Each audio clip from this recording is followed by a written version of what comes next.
Hello, my Kindred friends. This is Christian from the Kindred Stamps design team. Today, we're going to go on a little adventure. We're going to make a waterfall with some silly geese. We will be using every image in this stamp set, and one of them, I think, around 3 times. We'll also be using a fun stencil. So, what is a waterfall card? A waterfall card is a card that has a mechanism that we will be making today that flips as you rotate it. So we will be filling in lots of images. I did make a prototype just so you'd have an idea of what we're looking at and what we will be working on today. I did do some pre-work, so let's talk about what I have. I have a 5.5 by 5.5 square card base. I have a piece of 80-pound white cardstock cut to 5 1/4 by 5 1/4 squared. I will have a piece of black cardstock that is 4.5 inches squared. Then I have a 1-inch piece of paper, doesn't matter how long it is, that's going to be our handle. Then finally, I cut out 16 1 3/4 by 1 3/4 inch squares. You will need a compass. You may have to dig in your school bag from way long ago, and a protractor. The protractor will be used a little bit later when we start talking about angles. Holy cow, guys, we're going math. Yay, math. With the supplies ready, I was ready to start doing some stamping. I'm doing this in a very succinct process. You don't have to do it this way when you make your card, but it made sense in my brain to do my stamping all at once, do my coloring all at once, and do my assembly all at once. You guys will get to go on a trip inside my brain. I did plan out what images I wanted to use because I will be stamping 14 images and 2 sentiments. The first sentiment we are going to stamp is celebrating you all year long. You will notice that that stamp does not fit that little itty bitty square. So we're going to do some simple masking to stamp this out. First, I will pick up the stamp and isolate the word that I will be putting ink on. I just cover that up with some Post-it notes so that that stays dry while I ink it up with some ink. I did utilize a pigment ink for this process so that I would be able to have a very deep saturation of color onto my sentiment. When doing masking, really make sure you're paying attention to where you're lining up your image. You're going to see here very shortly that I didn't do so hot on that. And oh man, I just got to start over again. Just get a new square and I'll try one more time. And then this time I'll be much more precise in how I am putting that mask over the letters so that I can line up my sentiment as I would like it. You can do this with any sentiment. If it doesn't fit the space that you're working on, just change it up a little bit. No one said you couldn't do that. You're making the most of what you have, and that's perfect. Sometimes when I do my stamping, I may not get the crispest image or I may not stamp it as nicely as I want it. So I just go in and touch it up. I just here I'm using a fine liner to just do a little fill in of some spots that I missed when I was inking it, but I was afraid if I went in when I was doing my masking and I tried to re-ink that section that I'd mess it up all over again. And I didn't want to do that one more time. So fine liner, it is. With my first sentiment completed, it was time to start inking up my geese. I did put these in a very specific order. When I'm stamping, I'm referencing my little brains, that worksheet that you saw that had my notes on it, to say how many of this image did I need. For example, with this groom looking guy in a tuxedo, I decided to use him for a New Year's Eve. So he just has a fancy hat on for New Year's Eve instead. Or the St. Patrick's Day little goose, he also can be an Uncle Sam with some little drawings added to him. So just look at your stamps and see how you can make them be something other than what they look like just on that stamp sheet. You'll also see that the plain goose was used 3 times. But that's going to be 3 different geese in a little bit.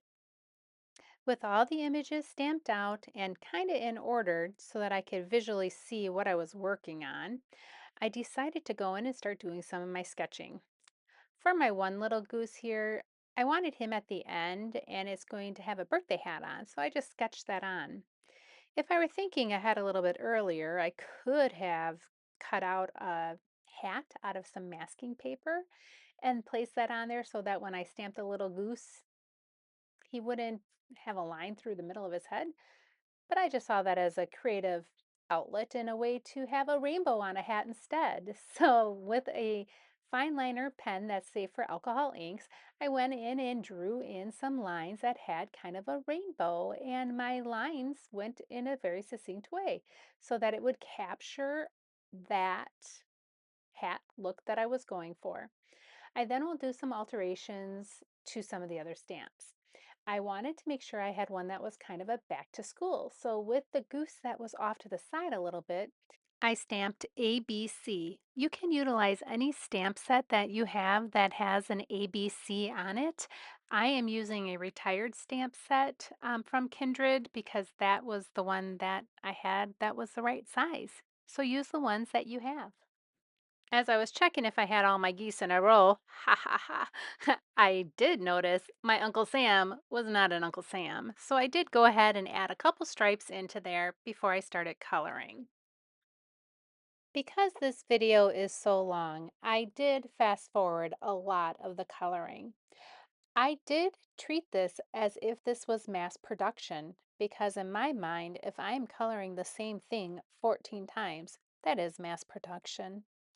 So the first thing I did on all of the geese was add the white shadows. I added these with some neutral gray colors, and I will have the colors linked inside of the description for you, as well as on my blog. I just added these shadows to give the little characters a little oomph so they stand off of the page a little bit further. I did the whites and then I went in and I did the beaks. And I did this on every single one of the geese.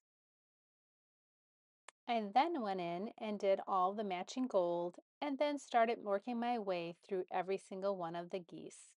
Again, all of these colors will be listed for you. As I'm coloring here, I want to talk about the paper selection that I utilized for this waterfall card.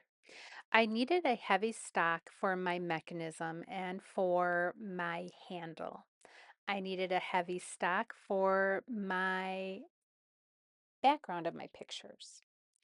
So you will see that these little squares are done on an 80-pound Nina Solar White cardstock. I chose a lightweight cardstock because I knew that this was going to bleed through to the other side because that's where your fibers are actually blending and giving you that pretty blend that everyone loves. But then also, I wanted to have that covered so when my mechanism was spinning, you didn't see all that colored. Do you need to do this? No. Do I need to do this? Yes, I think it looks more finished and a little more polished. So I went through and made sure that my cardstock was matching the purpose that it needed so that when I will flip through my card, the card has the correct weight. It's not too heavy and it's not too light and flimsy. You did see in my sample when I was showing you how this mechanism worked, I did that on some just copy paper, and you can really tell that that was very flimsy and it didn't have that sturdiness that you need when you are going to be utilizing a mechanism and having someone turn it over and over again. For the back side of these little images, like I said, I used a black cardstock because I wanted to hide that bleeding that shows through. I also chose to leave that as a pretty heavy cardstock. I did that on purpose because I wanted to ensure that when this comes in and out of the envelope, that there is some oomph behind that paper. I could have used a thinner cardstock for the black, but I chose a heavier cardstock just to make sure that I had the structure there for repetitive use.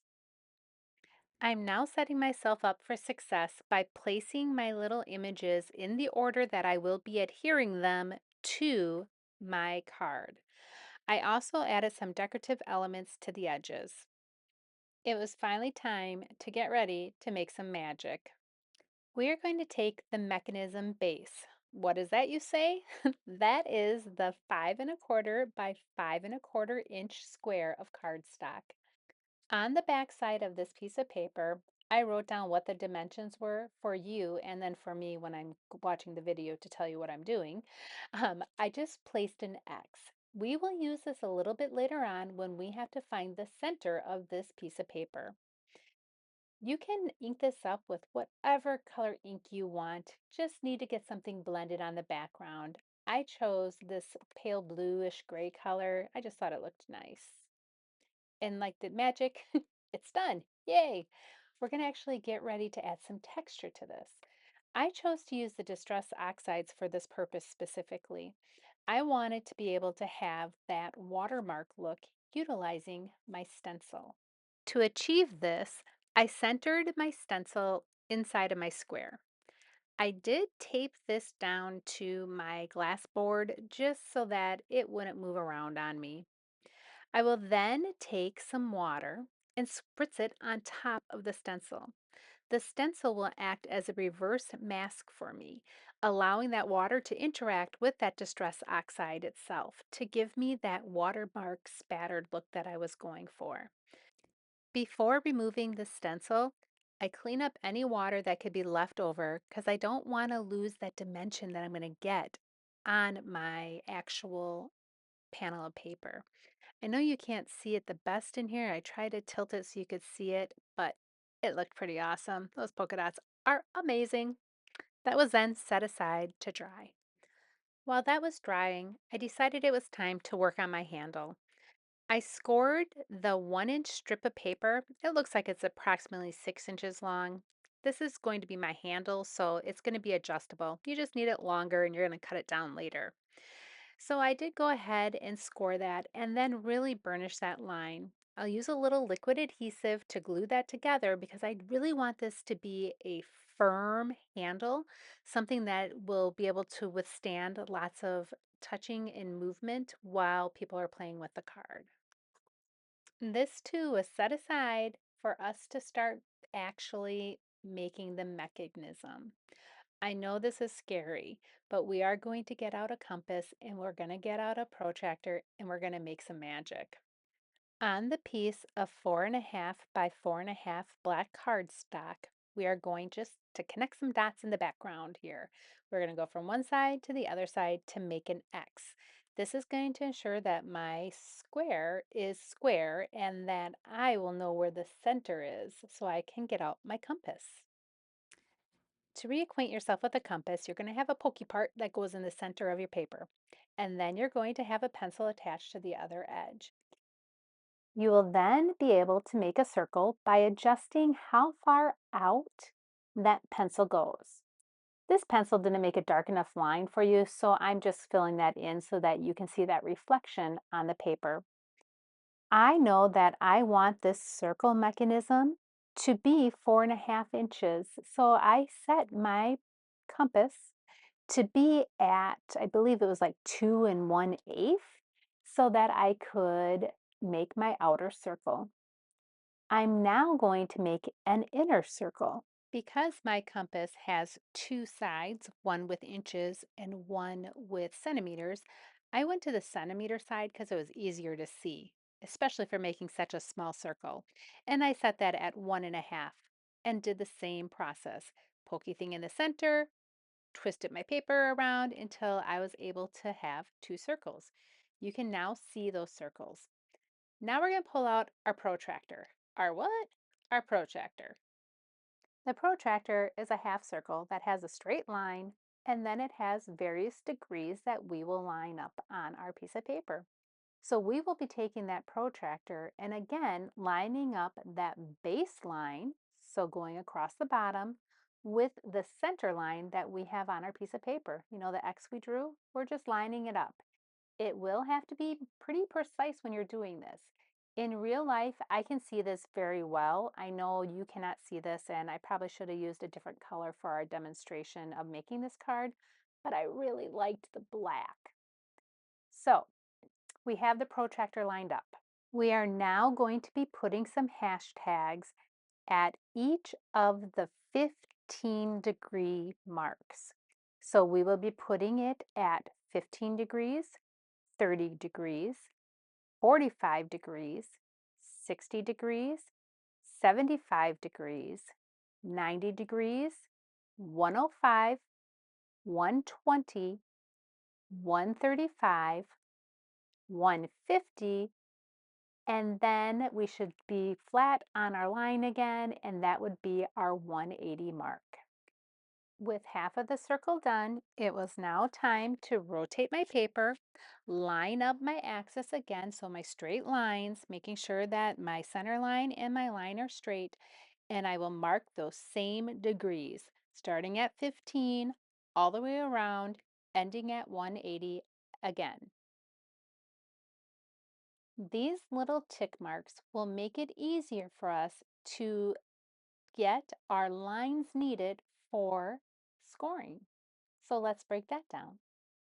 You're going to pull out a ruler and connect the dots. I do suggest connecting the dots first before dragging it out to the outside of the circle. This will allow you to make sure that your lines are completely straight so you don't have to erase as much as I did on my first test card. That was painful. You'll repeat this around the entire circle. So now we have a fancy circle with all kinds of lines in it. We are just going to number 7 of those, just 1 through 7. I'm writing that on here and I know you can't see it very well, so I was trying to figure out what would be better. So I grabbed a white pen just to show you we're going to do some cutting and we're going to cut these bad boys off. So we just want to cut off again 7 of those little degrees. Since we're cutting out, we might as well cut out the entire circle and the entire inner circle. This will leave you with a funny looking C, I guess is the best way to describe it. Now, if you know me, I can't do anything straight. So I'm not as skilled to be able to line up these lines on the top and the bottom to make sure that they're all lined up so I can do a straight line. I can't do that. So I just did one line at a time. If you are superb at lining up stuff, great, good for you. Just draw those lines all the way down, or you can use this on your soft mat, and using a stylus, you could do all the lines at once, whatever works best for you. I just found going around the 16 times and making sure that I scored that line really well worked best for me. When all my score lines were in place, I first worked the folds with my fingers, just finger pressing it to get those fibers to bend a little bit. And then I went in with my bone folder and really creased those lines. You want to make sure that that paper is ready to be moved and abused, because once you start playing with it, you can't stop. It's now time to get our images onto this mechanism. The first thing we're going to do is just add a little scribble onto that first tab. We don't want to put glue there. That first tab is what we are going to be folding under onto our mechanism base and adhering to the mechanism base. So we don't want to use that first one, otherwise you have no place to stick anything. So I just fold that under so I can't even see it. Using a strong liquid adhesive, you're going to then start adding your images. You want those flips to go towards the top. I don't know how else to describe that. Otherwise, when you go to pull your mechanism, it's not going to fold under. You want to make sure that you have your paper at the top. When adding glue to the area that you are putting that next image on, that little triangle, make sure that your glue does not go outside of the edges of that triangle. If you have glue seepage, your mechanism will stick to itself and your cards won't open, so you will not get that nice flippity flappity that we're looking for.